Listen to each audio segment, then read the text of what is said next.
Thank you. Thank you both. I'll start with a question for Kelly. If you could just tell us about the origins of the film. And I'm actually particularly curious about, it's a film by an artist. So it suggests that there's a little bit of a self-reflexive aspect here. Actually, or not, if you... no. When we, Jonathan Raymond, who I wrote the script with, when we started out, we went to Vancouver. We were going to do a biopic on the painter Emily Carr. And she had a period in her life of, she became a landlord thinking it would give her more time to paint. But it ended up consuming her world, and she just was a landlord and didn't really get any painting done during those 10 years, which were the years we were going to focus on. So we went to Vancouver thinking we were going to research this little known artist. And it turns out Emily Carr is like hugely famous in Canada. And there's, statues of her everywhere. It'd be like coming here and saying, who's Andy Warhol? You know, like she's huge. So anyway, we went away from that. But on that trip, we were both sort of having these family crises and couldn't really focus on what we were doing. And sort of that ended up, I don't know, it was kind of a long road to get to what it became. But so was the starting point this idea of like the economic realities of being an art and how to balance life and art and what is it like to, you know, just need to make art and want to make art every day, but not if you don't necessarily have a built-in audience or, you know, people that are going to, just that you're doing it for yourself because it's, you know, it's what you get up and do. And so that was kind of the interest. And then it sort of got, and during this time, I made a couple of short films where I just went to studios to film two of the artists whose work is in the film. Michelle Segre, who I think is here tonight, who's the work that Joe Stand does. up, Michelle. Where's Michelle? And yay! So the script was written with Michelle's work in mind for Joe and Cynthia Latte's work for the Lizzie character. And then the other short I did was I filmed Jessica Jackson Hutchins, who did the glass, that's the visiting artist stuff. So I was sort of filming people just figuring out how they work in their studios and stuff like that. It was kind of a long road to getting to what the script is, yeah. So the shorts inform this, I guess, this interest in process that is very, very pronounced in the film. I mean, even the credits, you know, it's like throughout there are these like kind of patient, immersive scenes of artists working. Yeah, that the school, the Oregon College of Arts and Crafts, is recently defunct, like a lot of art schools in the country, and that was kind of that place was in the Pacific Northwest for ceramics was a really big deal, and really because of COVID, we were able to film there. Before it gets changed into whatever it's going to become.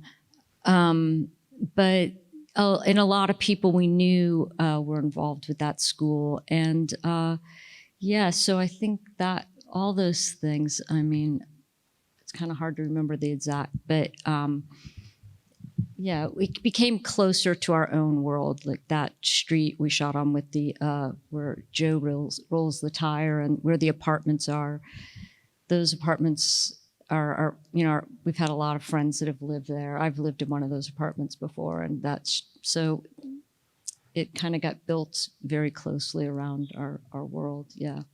And so you said you had these artists in mind, Michelle and Cynthia. So did Hong and Michelle Williams work with these artists, and what was that process like? I think Michelle definitely did. I won't speak for her, but I think she did. I worked with my artist, Michelle Segre, and I went to her studio in the Bronx and spent a day with her. And she was just so generous and showed me all of her techniques that she does, and because I would have to recreate it in the movie. And so I just found that to be so amazing, because I know if I had somebody shadowing me on set, like, what are you doing? How do you do that? I would probably be less gracious than Michelle was. So I also had my older brother with me, and that was really fun. I mean, I think those are the types of memories that I take away from this filming experience, was just like very personal. Michelle actually said something. She posed a very interesting question. She said, "So is this character that you're doing, like, are you studying me, like, while you're here? Are you like trying to pick up mannerisms or anything like that? Because my art is so personal to me, and so I can't imagine that the character that you're playing wouldn't somehow be based off of me, because, she's creating this art." And I was like, you're right. I don't have a good response for that. And then Michelle's like in some of the scenes being her own installer. That kind of happened. Who the characters were. I kept saying these are two separate. You're not playing Michelle, you're not playing Cynthia, but it's impossible for it not to things to bleed together. Michelle is a horrible landlord, it should be said, when she's not being a good artist. No, and Andre went out to in California to learn how to sort of become the kiln master, and we hooked him up with a school there where he could go and learn about clay and the kilns, which I thought would be a day. And he got really hooked on it and just kept going back, and just like got really excited about clay. Like, oh, I knew there was something I could make here. And so he just kept, the guy who was like helping him out, he like became his regular tutor. Yeah. So Since you brought up Andre, can you talk about casting him, and can you talk about the flute? The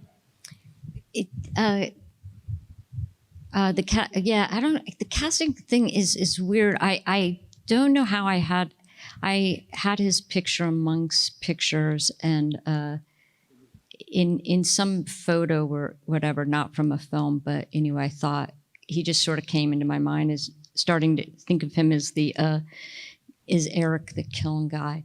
And Gail Keller, the casting director, had worked with him before, and she hooked us up, and he was like, oh yeah, sure. He was very like, he just likes to do stuff he hasn't done before. And then he just sort of does his thing, and then he walks around and plays the flute. So on set, there's kind of always this flute sound coming in from wherever you are, just, it's really nice, like in different atmospheres. So on the last day of the school, I asked him if I could record some of it, and he went out into a field, and it was a nice last day for the crew and all to come out and hear Andre just play his flute, and recorded it. So I had it in the editing room to do with what I wanted. Yeah. To come back to what you were both talking about, this idea of like of having artists in mind in terms of the artworks, but not necessarily, modeling the characters on them. Can you talk about how you conceptualize the characters of Lizzie and Joe and this very particular relationship they have? They're very different artists making very different kinds of work, and they navigate their spaces in very different ways. Well, we've made this film. We're in a small town where we live in Portland, and we had a cast and crew screening a couple weeks ago, and it's been very everyone I run into, was that me? Was that my truck? Did you think of me? Is that supposed to be me? And we're like, oh my God, what have we done? But everybody's a salad of people. And yeah, nobody's anyone in particular, I swear. And so yeah, I don't know. It evolves because then, it's like whoever John's thinking of and what I'm thinking of, and then eventually, like with Marianne and Michelle Williams, Marianne's bringing her thing in with Michelle, so it just like keeps like process, like what the film's about. It keeps evolving and changing and building it up, and it changes and it becomes this next thing and this next thing. And then when they're together, they have their dynamic and way with each other, and it becomes sort of something else too, I think. It's your first time working with Kelly. Yes. It's curious to hear you talk about what it was like on. Pretend I'm not here. Go ahead. Say great things. Yes. I think it's always hard to jump on a train that's already moving. And so my fear in coming into this, I was a big admirer of Kelly's before, but I knew that Michelle and Kelly had worked together so often before. My fear was that I was going to, have to jump on this moving train because they had already had this like a relationship. And it was just so easy. I could not have imagined how just fun this shoot would be. Michelle and I bonded over being mothers. We both had children around the same age, babies around the same age. So a lot of the times when we weren't shooting, we were just talking about breastfeeding or napping or, like comparing notes about things. So I think that's where I guess some of the bond that you see, the relationship that you see on screen is probably from that. The other aspect of the film, which strikes me as personal, or at least informed by experience, is the teaching and the college environment, the art school. I think many people here know that you also teach. Yeah, that was the first time teaching in the film world came together, which was very lovely. I think Ben Coonley might be here tonight also, who did the projections. And Ben, are you here somewhere? But Ben came out, and I teach with him at Bard, and he came out and built his dome with the art department and set up all the projections. And that was just like a really cool thing for me, for those groups of people to be working together. And and of course, there's, teaching is, it's in there for sure. And and I also, just a lot of inspiration from Black Mountain College too. I think just reading about that place over the years and being really fascinated with that school. And it's all, that makes it, there's definitely like the whole office administration stuff. There's a lot of Bard in there. And no one in particular, just to make that perfectly clear. Maybe we can talk about the animals in the film, which is another through line through your work. My first day meeting Michelle was during pigeon training. That's right. Okay. It's weird. I wasn't as like quick a vibe as I was hoping for with you guys, if I remember. But yeah, that's right. That was pigeon training. Yeah. I don't know. It's hard to talk about animals. Cats, birds. Well, you've also had dogs and cows and apples. And I know. It's hard working with animals. The birds were interesting. There's birds that you can hold. That's Ruby, right?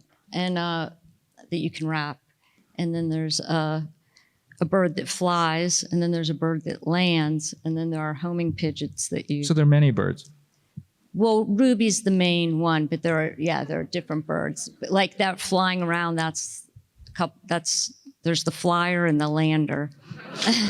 And then the homing pigeons, the big stress is they need half an hour to get home.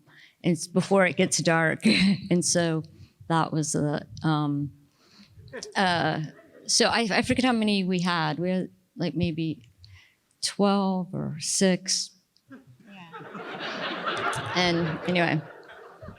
Hong, you want to talk about? But Ruby was the main one. Ruby was the main, the star. About your co-stars,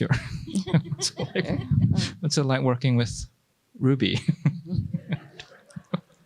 poor thing. She's like bandaged most Well, of the time. the animal handlers, the trainers, were actually very lovely people. They were great, yeah. Because sometimes that's where the trouble is. Yeah, it's true. They were great. They were really great. Yeah. I'm getting the sign that we have only like time for one more, so I'm going to ask another question. But I want to say that Kelly's going to come back and do a conversation with another filmmaker who is in the main slate this year, Joanna Hogg, on Sunday at 6 p.m. And that's will be a great opportunity to hear her say more about her work. But I'm going to ask just one final question, which is, I was in the audience for part of the screening, and there was a lot of laughter. And I'm wondering if, just this, I think there's been humor in much of your work, but it seems more overt, more pronounced here, like just in terms of like the writing, the delivery, the cutting, like it just seems like you were, this is your comedy. Yeah. I guess so. Am I dying? Is it over? It was, it's been dark times. Let's face it. It's really dark times that we are in, and so yeah, it was sort of intentional to just for ourselves to be steeped in something that wasn't like art and humor and things that are just a little more reaffirming than what the world's dishing up at the moment. Yeah. Anyway, thanks a lot for having us. Yeah, thanks. It's a good note to end on. Thank you, Kelly, Hong. Thank you so much. Thank you.